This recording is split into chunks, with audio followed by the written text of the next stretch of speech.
kuliah kita hari ini mengenai Jarkom yang ke-8, yaitu strategi akses web bersama. Nah, jadi bicara Jarkom yang ke-8 ini intinya adalah apa saja alternatif untuk melakukan koneksi internet. Oke ya. Nah, sebelum kita lanjutkan, tetap ya Abang ingin mengingatkan kepada kalian ya, tetap semangat menjalani perkuliahannya. Hari ini kalian sudah memasuki topik mata kuliah semester. Kemarin kalian sudah melaksanakan ujian mid semester. Mudah-mudahan hasilnya bagus dan kalian mengerti dan memahami materi-materi yang sudah disampaikan. Oke ya. Nah, selanjutnya kita akan masuk ke pengantar. Apa yang dimaksud dengan strategi akses web bersama? Nah, jadi intinya ini merupakan strategi yang dapat kita lakukan untuk melakukan pengaturan sambungan koneksi internet sehingga dapat diakses lebih dari satu perangkat jaringan. Ya. Nah, jadi bagaimana kita bisa melakukan sambungan ke media atau perangkat yang akan tersambung ke internet. Nah, apa saja saluran alternatif atau sambungan internet untuk sambungan internet? Nah, kita bahas yang pertama. Yang pertama ada yang disebut dengan saluran telepon atau line telepon, atau istilahnya disebut dengan dial up. Ya. Dial up. Dial itu istilah untuk telepon ya. Dialing itu artinya menghubungi. Menghubungi itu kan tentu melalui telepon. Jadi sambungan internet yang pertama yang bisa kita lakukan adalah dengan menggunakan saluran telepon menggunakan teknik dial up. Nah, ini jenis alternatif sambungan internet dengan menggunakan saluran telepon. Saluran telepon atau sambungan telepon ini dikoneksikan dengan perangkat modem yang ada pada komputer. Jadi apa saja perangkat yang dibutuhkan?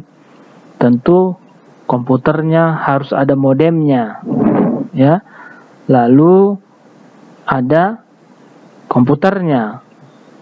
Yang ketiga ada teleponnya. Karena kalau sudah ada teleponnya, maka ada saluran teleponnya. Nah, jadi bagaimana teknisnya itu, Bang? Kan gitu ya. Nah, jadi boleh pakai modem internal, boleh pakai modem eksternal. Nanti dari sambungan telepon, tentu teleponnya dilepaslah dulu yang masuk ke telepon. Nah, dari yang masuk ke telepon tadi masuklah ke modem yang ada pada komputer. Nah, namun inilah sambungan atau saluran telepon yang pertama sekali digunakan sebagai alternatif sambungan internet yang ada di Indonesia. Nah, itu pertama sekali. Kalau sekarang sudah nggak ada lagi. Ya, karena memang untuk saluran telepon yang ada internetnya, dia tidak boleh lagi bersamaan. Dia sekarang sudah secara khusus saluran telepon, ya saluran telepon saja, nggak dipakai lagi untuk saluran internet. Nah, jadi contoh penggunaan ini dahulu namanya disebut dengan saluran Telkomnet instan dari Telkom. Ya, jadi nomornya pun sudah khusus dia untuk saluran di Telkomnet instan ini. Nanti kita akan menyambungkannya, dia akan minta nomor karena kan dial itu kan menghubungi. Ke nomor mana dihubungi?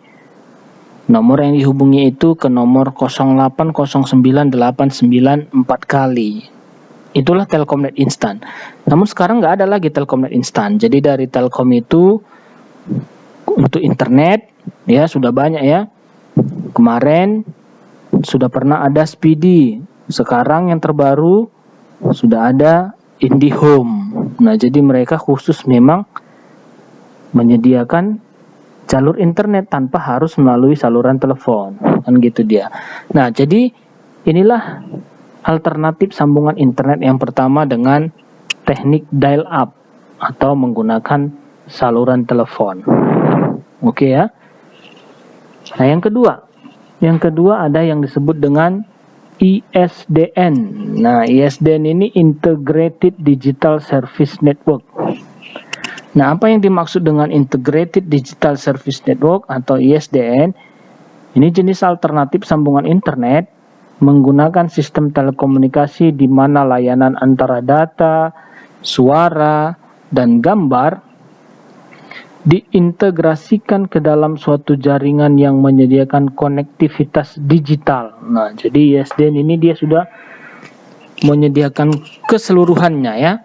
Tidak hanya suara, kalau telepon tadi kan suara, ya, ini suara, data, dan gambar diintegrasikan dalam satu data konektivitas digital dari ujung ke ujung untuk menunjang suatu ruang lingkup layanan yang luas dengan kecepatan maksimal 56 Kbps. Nah, ini juga masih menggunakan kabel tentunya ya. Saluran telepon menggunakan kabel, ISDN juga menggunakan kabel. Yang ketiga, ini juga masih kabel ya. ADSL, Asymmetric Digital Subscriber Line. Ya, ini merupakan metode transmisi data digital berkecepatan tinggi. Nah, ini di atas dari ISDN tadi. Nah, menggunakan modem, ada modem ADSL. Ya, ini melalui kabel juga. Nah, kalau contoh dari ADSL ini sudah menggunakan ya ISP dengan kabel. Nah, ISP-nya itu kalau sekarang sudah banyak jenisnya ya. Ada dia seperti abang bilang tadi, ada IndiHome, ada My Republic, ada modemnya, disediakan modemnya, modem ADSL. Lalu ada Biznet, ya, Speedy yang pertama sekali. Nah, itu pakai modem, itu adalah saluran internet ADSL. Dia menggunakan modem khusus dari atau yang disediakan oleh perusahaan penyedia jasa layanan internet atau disebut dengan Internet Service Provider. Nah, itulah yang disebut dengan ADSL. Dan ADSL ini yang paling umum dan sering sekarang kita gunakan internetnya ya.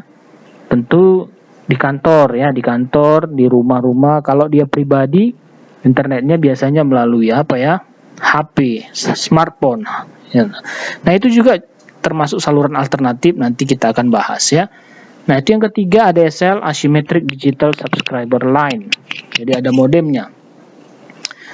Yang keempat ada VSAT. Nah, VSAT ini merupakan model koneksi internet yang memanfaatkan satelit geostasioner sebagai transmitter dan bumi sebagai receiver. Nah, jadi VSAT ini saluran atau alternatif sambungan internet ini sudah menggunakan satelit. Ya, jadi tentu di kantor atau di rumah yang akan mau dipasangkan internetnya, ya, akan dipasanglah antena dalam bentuk towernya yang tinggi yang akan menangkap sinyal dari satelit. Nah, ini menggunakan satelit. Bisa juga, ya tetap juga bekerja sama dengan perusahaan jasa penyedia jasa layanan internet. Namun koneksinya itu menggunakan satelit atau disebut dengan istilah VSAT. Nah, tentu VSAT ini ya dia termasuk dalam saluran alternatif sambungan internet tanpa kabel, ya, tanpa kabel karena dia langsung sambungan atau wirelessnya itu dari satelit, ya. Nah, yang kelima ada web. Nah, web ini juga sambungan alternatif internet, web atau wireless application protocol. Ini merupakan suatu protokol aplikasi yang memungkinkan internet dapat diakses oleh ponsel dan perangkat wireless lainnya, ya. Nah, jadi web ini kalau untuk perangkat smartphone, ponsel, HP, inilah teknologi pertama yang digunakan dalam bentuk aplikasi protokol sehingga HP kita bisa koneksi internet. Web, wireless application protocol.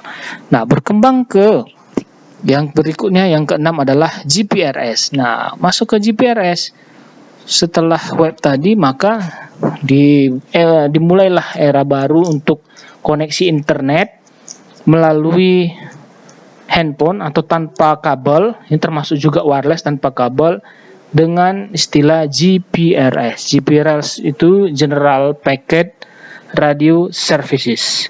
Nah, ini sambungan internet dengan memanfaatkan paket layanan radio. Nah, nama layanannya atau frekuensi yang digunakan adalah frekuensi radio. Nah, melalui GPRS ini muncullah sambungan-sambungan lainnya yang sudah kita kenal. Yang pertama itu 2G, 2G ya.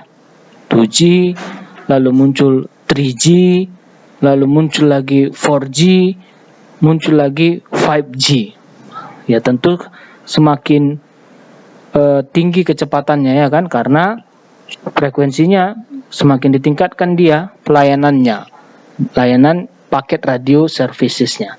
Nah, jadi ini bisa mengakses internet atau bisa terkoneksi internet melalui perangkat atau media HP, smartphone, karena adanya yang awal sekali itu adalah dikenal dengan teknologi GPRS, General Packet Radio Services, ya. Nah, itu dia untuk jenis-jenis saluran alternatif sambungan internet. Jadi, dengan mempelajari topik ini, kalian bisa tahu kalau kira-kira kalian pakai internet, dia menggunakan saluran yang mana. Misalnya melalui HP kah, melalui laptop, kalian datang misalnya ke suatu tempat menggunakan wireless, ya kan, atau wifi koneksi ke HP kalian. Nah, itu bisa saja dia menggunakan teknologi ADSL karena dia sudah berlangganan internet dan menggunakan modem ADSL, di mana nanti sinyal atau gelombangnya itu dipancarkan melalui perangkat yang namanya router. Nah, router inilah yang membagi sinyal-sinyal internetnya atau gelombang internetnya dalam bentuk wireless atau wifi tadi, ya. Tapi secara umum orang sekarang kan ya sudah konsumsinya itu kan lebih sering apa ya, penggunaan data gitu ya kan. Kalau HP nggak ada paket datanya, ibaratnya HP-nya itu udah nggak digunakan lagi gitu. Dia bisa sering digunakan karena ada paket datanya. Sedikit-sedikit nengok HP ya kan, ya pasti nengok internetnya, harus ada koneksi internetnya, di angkot misalnya ya kan, di kamar mandi, di kamar. Nah, bisa saja ada suatu tempat yang tidak ada sambungan internet wirelessnya, routernya ya kan, tapi dia sudah selalu punya paket datanya. Nah, itu yang paling sering sekarang digunakan orang, yaitu menggunakan sambungan GPRS ya, dengan teknologi layanan 4G, 5G dari handphonenya ya. Nah, itu adik-adik untuk saluran alternatif sambungan internet ya. Sudah paham ya? Dari penjelasan ini ada 6 jenis yang kita pelajari hari ini. Nah, ternyata nggak cukup 6 ini saja, ada juga jenis-jenis yang lain, tentu yang tidak familiar, tidak umum, tapi yang umum kita sering gunakan ini hanya 6 bagian ini saja. Nah, kita masuk ke metode pembayaran akses internet. Ada 3 jenis metode pembayaran akses internet yang bisa kita gunakan. Ya, yang pertama ada yang disebut dengan lease line system. Nah, apa yang dimaksud dengan lease line system? Ini merupakan metode pembayaran akses internet berdasarkan tarif dasar yang ditentukan oleh perusahaan penyedia jasa layanan internet atau disebut dengan istilah ISP dalam 1 jam. Ya, contoh ini ada Telkomnet Instan. Ya, ini yang dahulu sekali itu 1 jamnya 5.000. Ya, jadi kalau kita mau koneksi internet ya kita harus tengok-tengok jam lah. Udah berapa jam? 7 jam berarti 7 kali 5. 35.000 ya kan. Nah, kita bisa berjam-jam setiap hari pun bermain internet ya kan. Maka lease line system ini tentu kurang efektif dalam penggunaan internet, sangat boros sekali ya. Makanya muncul yang kedua. Yang kedua adalah time lease system. Nah, namun ini belum yang terbaik juga ya kan. Time lease system ini merupakan metode pembayaran yang dihitung berdasarkan tarif dasar kuota pemakaian pelanggan. Nah, ada kuotanya. Kalian beli paket data ada kuotanya dia. Ini hanya contoh ya, ada XL misalnya, hanya contoh ya. Mungkin sekarang sudah tak segini lagi harganya, Rp100 per kbps. Jadi ini berdasarkan pemakaian, berapa bit per second lah data yang kalian gunakan. Nah itu yang akan dibayarkan, bukan waktunya. Jadi berdasarkan jumlah data atau kuota yang dipakai yang dibayarkan. Itu namanya time lease system. Oke. Yang pertama lease line, yang kedua time lease, yang ketiga packet system atau paket sistem, sistem paket. Nah, sistem paket ini merupakan metode pembayaran koneksi internet yang dihitung berdasarkan besar kuota yang ditawarkan oleh ISP kepada pelanggan. Nah, biasanya ini sudah sampai bulanan, per bulan ya kan. Nah, ini contohnya ada Telkom Speedy, biayanya 700.000 per 1 Mbps per bulan. 700.000 1 Mbps per bulan. IndiHome 425.000 5 Mbps per bulan. Ini contoh ya. 400 sekarang 10 Mbps 500.000 ya. 500.000 10 Mbps per bulan. Ada yang 30 Mbps per bulan sekarang. Nah, jadi sekarang dia lebih murah harganya, lebih besar kuota yang ditawarkan per bulan dan fasilitas lainnya. Nah, lalu yang ketiga ada XL Unlimited. Nah, XL Unlimited 49.000 per bulan. Nah, itu dia paket. Makanya orang kan sekarang lebih sering banyak beli paket ya kan? Beli paket gitu dia. Langsung sebulan.